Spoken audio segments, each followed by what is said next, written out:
Hey folks, I'm Andre, also known as Meddler. And I'm Paul, also known as Pabro. We're back with another dev update today. It's September 10th, so everything after today won't be covered. We've got a wide range of topics to cover today, including matchmaking, Teemo's art and audio update, LoL player days, a bit on Worlds, and a quick look at Season 2025. But first, let's hear from the modes team. Hey everyone, Eduardo Riot Cadmus Cortejoso here to give you an update on modes. It's been a big year for us. Not only did Arena make its return for round 3, but we also launched Swarm. These modes have been such a joy for all of us to work on, and so on behalf of the entire modes team, thank you all for playing. Now, let's get into the future of Arena and Swarm. I'll start with the question everyone's been asking, are you going to make Arena permanent? The short answer is no. While Arena has been getting a lot of love from many of you, once we hit the 2-month mark, we saw a pretty big drop-off in game hours and engagement. Unfortunately, even our mid-run content update didn't quite inspire a lot of players to come back. But don't worry, Arena won't be gone forever. We're planning on bringing it back in the first half of next year with some much needed quality of life improvements and even some more wacky augments for you to play around with. Now for Swarm.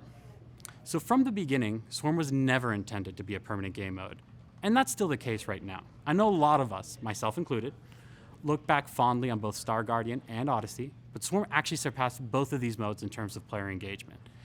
And while we don't have a decision on if or when Swarm will be back just yet, given how much you all played, we're taking some of the learnings into consideration for future game modes and even the potential return of Swarm. I also wanted to let you know that Ultimate Spellbook will be returning as our next rotating game mode. It's already on PB right now and will be going out next patch. And before I go, I wanted to talk a little bit about ARAM. We know ARAM hasn't gotten much focus this year outside of regular balance updates. But don't worry, ARAM enjoyers, we got something cooking for you that will be oven fresh before the end of the year. That's it for the modes team for now. Make sure to check out the dev blog that comes out with this video for more information on both Swarm and Arena. And we'll be back in January to walk you through some of our plans in 2025. Hey everyone, I'm Phroxzon. I'm here to talk to you about matchmaking. Today we wanted to take a moment to look at how some of the changes we introduced this season have landed, and to share the areas we're looking to tackle next. Earlier this year, we had an issue causing some accounts to enter negative LP states. This meant players would lose more LP per loss than they'd gain per win, even if their MMR indicated they should be climbing. As of today, we no longer see this problem. Another problem we've been working on is autofilling. We don't want games to be decided by which team has fewer autofilled players, so we shipped some changes in 14-17 to better balance the amount of filled players on each team. At the time of recording, we've noticed some pretty good improvements, with the amount of games with an autofill discrepancy of 2 or more players dropping from 10 to 15% to less than 0.1%. As of today, games with 2-0 or 3-1 autofill players have been effectively eliminated.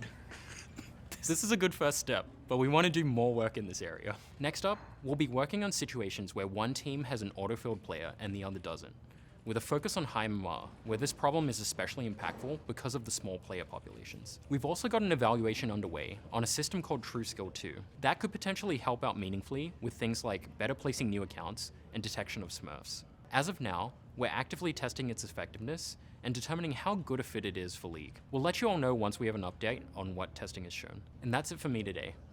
Make sure to check out the dev blog that just came out with a lot more details on how our 2024 changes landed and where we're looking to focus our efforts going forward. All right, a slight change of pace. Let's talk about Teemo's art and audio update. It's coming to the Rift in patch 1420 with updated visuals, audio, animations, and splash art. Gameplay won't be changing, so for those of you who love or hate Teemo, you're welcome, and/or we're sorry, maybe. When this update comes out, we'll be increasing the cost of his Happy Elf, Recon, and Badger skins to $750, given the increased quality on those skins. As with Lee Sin's update earlier in the year, if you don't own these skins yet, you can purchase them for 520 RP until it goes live if you want to get them at that cheaper price. If you'd like to learn more, check out our blog that's live today that goes into a whole bunch of details about our favorite little monster and making him look brand new. Also, Teemo's receiving a theme song, which will go live next week. Here's a sneak peek.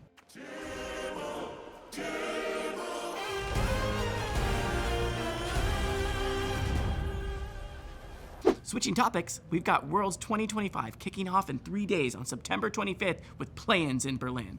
After Berlin, it's then Paris for both quarterfinals and semifinals, followed by London for the finals. This year we've brought back pick'ems, along with a new feature we're calling Global Power Rankings, that we think should be good if you want to get up to speed on teams or regions that you're less familiar with.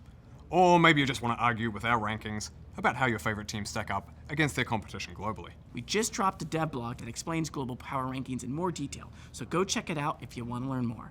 And finally, the world's anthem will drop tomorrow, so keep your eyes and ears peeled for that. In case you missed it, this year's world's artist is Linkin Park.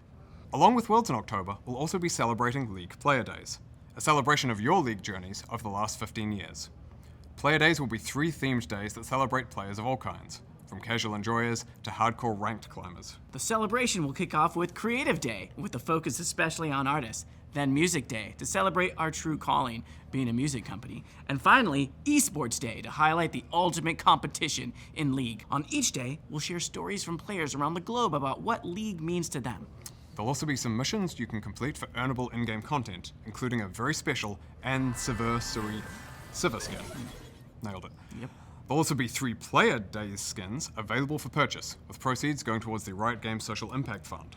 These will be Cosplayer Nico, Esports Fan Trundle, and finally, the skin you've all been waiting decades for, celebrating love for the music of KDA, the one, the only, Gragas. For every purchase of these 3 Player Day skins from October 9th to October 28th, 2024, Riot will contribute 100% of proceeds, as well as a 3x match to the Riot Games Social Impact Fund. The festivities kick off on October 9th, which will also have a dev Q&A stream at 2 p.m. Pacific time. Join to have some fun with League devs, hear some stories from the old days, celebrate all of you, and just hang out. But we want to be clear, there won't be any big announcements or new games, so please stop by and say hi, chat about League, and meme with us or on us. While Player Days is all about celebrating your League journeys over the past 15 years, we also want to talk a bit about our plans for next year. Starting in 2025, we're evolving our approach with League seasons. Throughout the year, we'll have 3 distinct thematic seasons, each bringing its own narrative, progression, and content updates. Our goal is for each season to feel distinct, with different experiences, themes, moments, etc. highlighted. So that means in 2025, each season will include a new champion that's a core part of that season's thematic, with some connection to champions from other seasons as well. Each season will also have gameplay updates too, of course. One thing we'll be tackling for the first season next year is how a game can feel doomed once you have an exposed nexus, and quite often, people lose motivation to continue to fight. So we're exploring options on how to solve this experience and hope to bring a more competitive feel right to the very end of the game. Now, we're looking at some larger scope changes as well, of course, but we're going to be saving those for a little bit. We know we didn't get into too much detail on gameplay today. We'll have a lot more, though, on our January plans, and a dev update in November, a few days after the finale of Arcane. All right, so that's it for now. Don't forget to finalize your pick'ems, tune into Worlds, read the dev blogs, and join us for Player Days. As always, thank you for watching, and we'll see you on the Rift. See ya. Bye.